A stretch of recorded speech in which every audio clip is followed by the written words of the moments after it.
Hello and welcome to the Teacher Tech Episode 1, Digitizing Indigenous Languages. I think first and foremost, it's important that I acknowledge I'm speaking as a white person about issues surrounding Indigenous language and culture. There are Indigenous cultural practices and beliefs that are outside of my own formative experiences. There also is not a singular Indigenous identity, so my subjective experiences may be different than yours. In terms of language acquisition and preservation, I think that preserving audio and video of Indigenous language speakers is as important as recording their writing. Hearing a language spoken and seeing the lip and mouth movements necessary is a crucial part of developing literacy. As a school teacher in Kashechewan First Nation, I had the opportunity to bring many Indigenous leaders, elders, and knowledge keepers into the class to speak to the students. As an avid amateur recording engineer and videographer, I frequently would ask guests to the class if I could record their time with the students. My thought was that these recordings could be used for the students and to provide these presentations to students who may have been absent. I was told by an elder that what he wanted to share with the students was not to be recorded.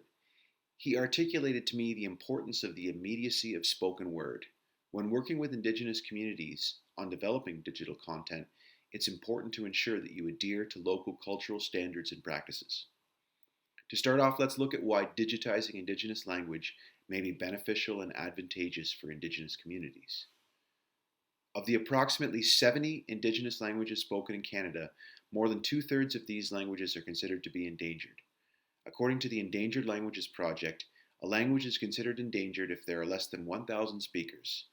Digitizing Indigenous languages could potentially help preserve these languages.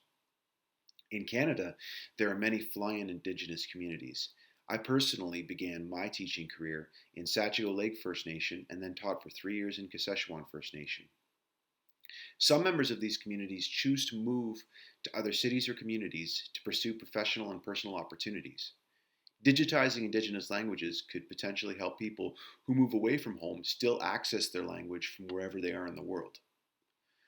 Moving on, let's look at what the literature says about digitizing Indigenous languages.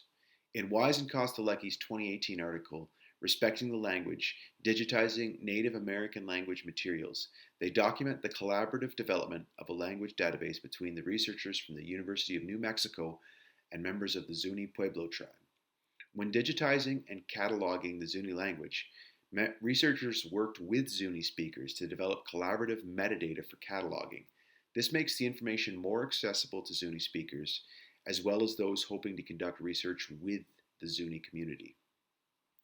Researchers noted that they viewed their role, the technical side of things, was to create a system that encouraged the flow of Zuni knowledge within and for the Zuni tribe.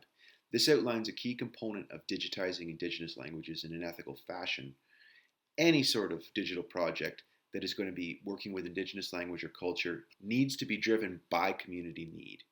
Indigenous people need to determine for themselves how and why a digital project is being undertaken in their community and need to have the final say on any sort of publication and especially any digital sharing.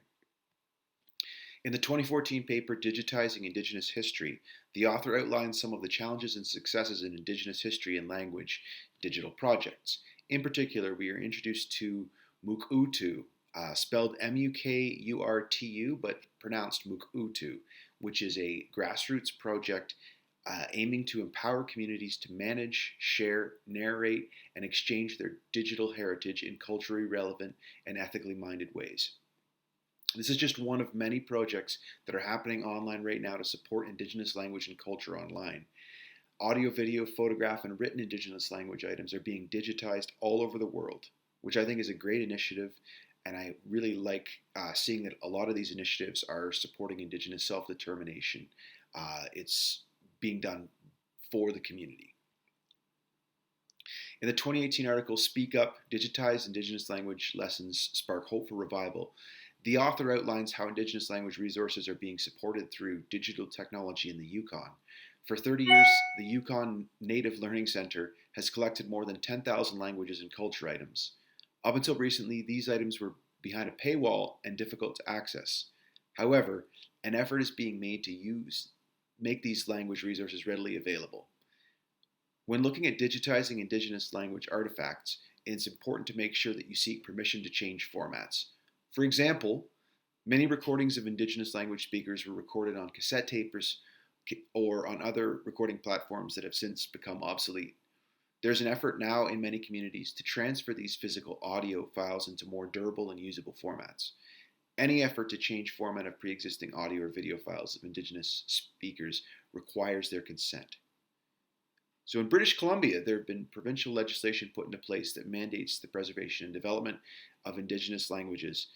There's a ton of literature out there about this, but researchers have found that the core element of success of any of these projects is always when they're rooted in humility, in trust, and a sense of mutual respect. So in conclusion, I believe that digitization of Indigenous language and culture has the potential to preserve and spread languages that are vulnerable or even endangered. I think that digitally preserving and archiving Indigenous language and culture uh, requires Indigenous consent and control at all stages of the game. Finally, any digitization of Indigenous language project needs to promote language spread through and for the community. And that's all I've got for today. Thanks very much for watching.